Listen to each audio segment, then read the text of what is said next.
salut mon cher Alex. On va parler quelle langue aujourd'hui? Roumain, il me semble, non? Breccia, Manu Maie. Oh là là. On parle pas des Ozone, ils sont pas trop roumains. Oh là là, non, mon ami.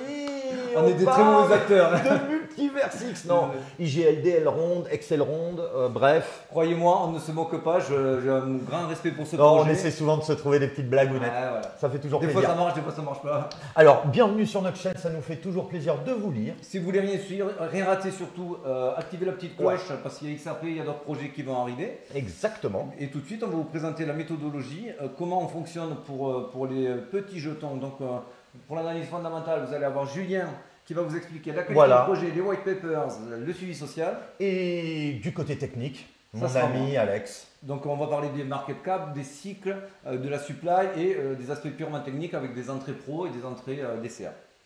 Donc, de suite, l'analyse fondamentale. Fondamentale, allez, c'est parti. Alors déjà, c'est quoi Elrond? C'est une petite blockchain, une grosse blockchain qui vise à créer un réseau mondial de transactions sans intermédiaire. Donc vous allez me dire, à ce niveau-là, ça c'est classique.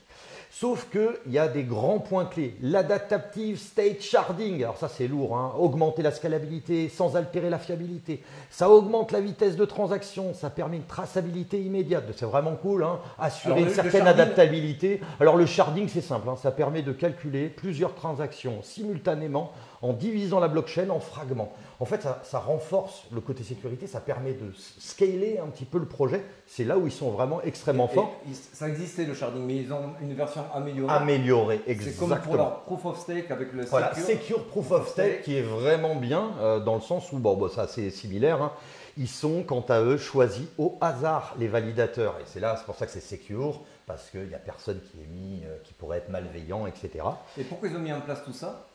Tout simplement pour créer le triangle scalabilité, sécurité, décentralisation, de créer un endroit. Le fameux trilemme, pour ceux qui ne savent pas, grosso modo, les blockchains elles veulent toujours essayer d'avoir la meilleure scalabilité, que ce soit décentralisé. Alors là, Elrond, ils sont absolument. Je ne connais pas un projet qui l'a mieux fait que eux pour l'instant. Et sécurité. En général, les blockchains sont très forts sur deux, mais rarement sur les trois. Et Elrond touche du doigt à peu près ce qu'on attendrait au niveau de la perfection, notamment la décentralisation. Justement, tiens, par rapport à ce côté scalabilité, c'est 1000 fois supérieur à celle d'Ethereum. Donc grâce à la technologie sharding, donc ça on en a parlé, vitesse de transaction hyper rapide, ça toute la communauté le sait, je ne vais pas le rappeler, etc. Sécurité, c'est le processus de sélection des validateurs, ça c'est génial, le fameux Secure Proof of Stake. Et vous, la grosse communauté. Voilà. Ça, c'est les grands points forts. Les validateurs. Le Battle of Nodes, ils appellent ça. Ouais, ça c'est génial. Ils font tourner les validateurs. C'est un réseau de tests permettant à quiconque d'essayer de hacker, faire cracher ou encore détruire le réseau Elrond. C'est vraiment ce côté, on peut dire que c'est des vrais développeurs. D'ailleurs, là on le voit surtout qu'un terminal. Ils sont quand même en manque d'oxygène en ce moment. Il y a 31 développeurs qui sont actifs sur la blockchain en ce moment, c'est ce que nous dit Token Terminal et franchement ils se trompent très rarement.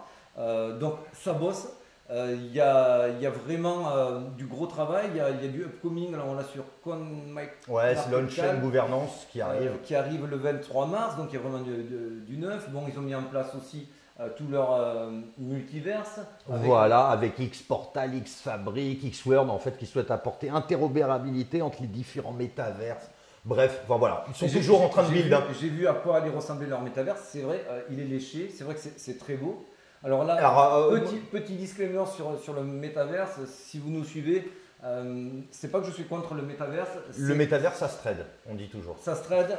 Après, si vous voulez y croire et investir sur du long terme, méfiez-vous.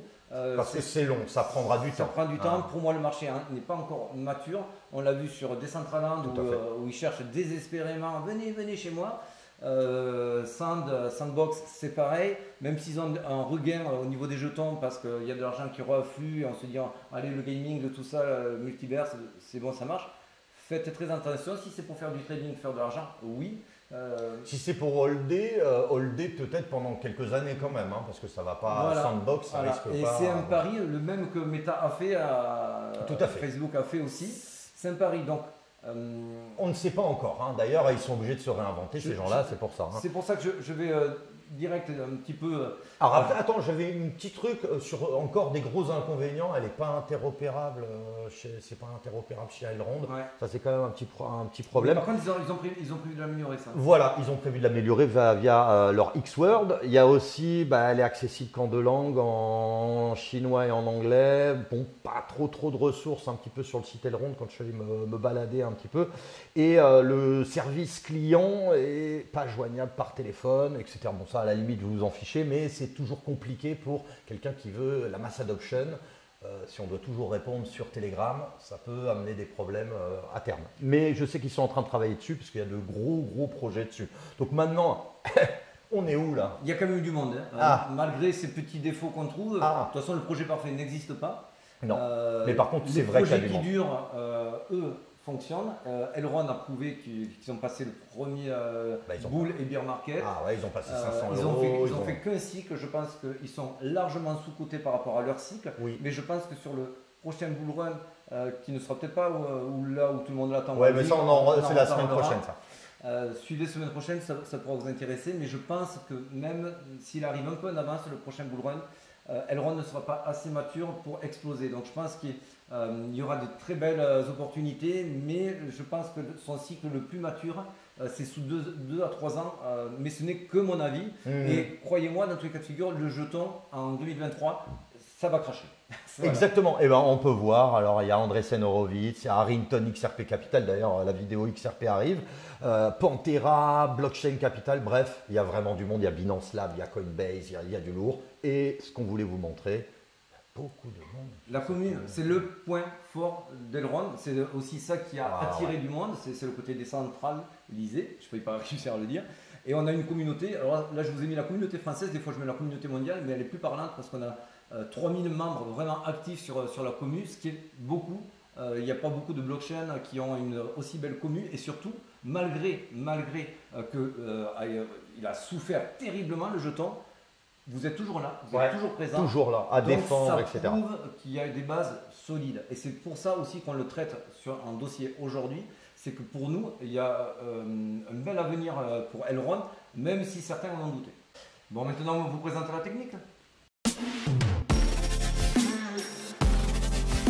Alors, pour l'analyse technique, écoutez, on va faire d'abord pour les achats, les entrées, on va dire professionnelles et les entrées DCA. La fameuse RLZ. Exactement, pour les entrées professionnelles, et je bafouille quelque chose aujourd'hui. Ici, on est à 40, on voit que la zone des 33 est très bien défendue. Donc, ne soyez pas trop gourmand à mettre des ordres épuisettes en dessous de 33 si vous cherchez une entrée pro.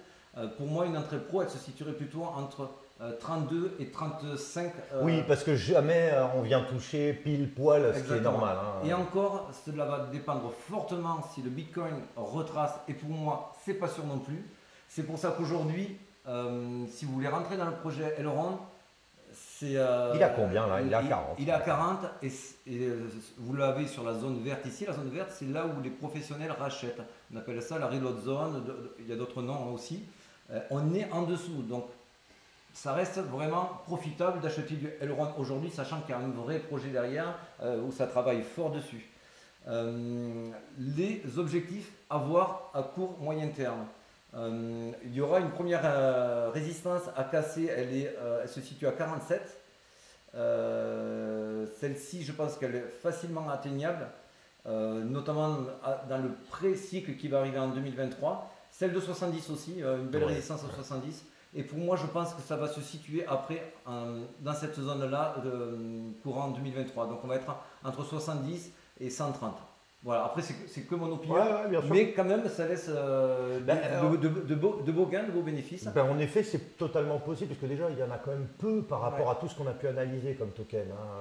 Il faut savoir qu'en plus, vraiment il y a des rebonds forts attendus sur Elrond, notamment avec ses upcoming, mais aussi au niveau technique pur. Quand il y a une volate aussi faible que cela, et que vous avez un H-Ribon qui vous dit, bon ben là on va attaquer du bull run dessus, il y a quand même beaucoup plus à gagner qu'à perdre. Supply. Ah bah alors la supply, franchement j'ai été très étonné, je dois dire, je ne connaissais pas. Market cap de 860 millions, volume d'échange je le trouve un peu fait, 25 millions, mais c'est surtout la max supply, elle est à 31 millions, ce qui n'est pas grand chose et on est à 23, plutôt correct, 76% qui tourne, franchement propre. Non, c'est correct. Vraiment bien, hein, bien, il est classé 45e. On le voit ici, toujours ce graphique et qui peut paraître barbare. On voit que la supply est maîtrisée, même si il y a les derniers jetons qui ont été release en janvier à la team a fait quand même un peu baisser le prix. Mais on voit que c'est pas vraiment ça parce qu'on voit qu'elle est quand même pas la ligne est plate. Hein. Donc c'était vraiment la conjoncture plus ces releases là qui ont continué à faire baisser le prix du jeton. Mais ce n'est pas que dû aux releases. Parce que quand vous avez le prix qui chute à cause de la supply, c'est parce que vous avez une marge d'escalier, comme je vous présente ici à gauche de l'écran, ce qui n'est pas le cas ici. C'est vrai, c'est maîtrisé. Pour les nouveaux qui ne savent pas s'ils rentrent dans Elrond, alors là on voit que c'est pas du tout hypé en ce moment. Donc c'est très bien, c'est ce qu'on conseille toujours, ne jamais rentrer quand tout le monde en parle, tout le monde est euphorique dessus. Exactement. Limite, il faudrait que tout le monde dise oh là là, il va aller à zéro, c'est quoi cette merde de Elrond? Là, vous entendez ça, il faut y aller, il faut foncer. Parce que ça veut dire qu'il n'y a plus personne. Un train vide, il est plus facile à faire démarrer qu'un train plein de passagers. Exactement. Normal. Donc voilà, c'était un petit peu pour résumer notre analyse technique et fondamentale. Voilà, on espère que ça vous aura plu, on espère n'avoir pas froissé. Non, personne. On rigole, on rigole, vous savez, vous nous connaissez en plus. Hein. Il y a de beaux jours en 2023, ça va être joli. Après, c'est que nos analyses et on ne sait jamais, on peut toujours être surpris bien au-delà. Exactement. Je te remercie. Bonne journée. Bonne journée. Merci. Bonne journée à vous et ciao, merci. Ciao.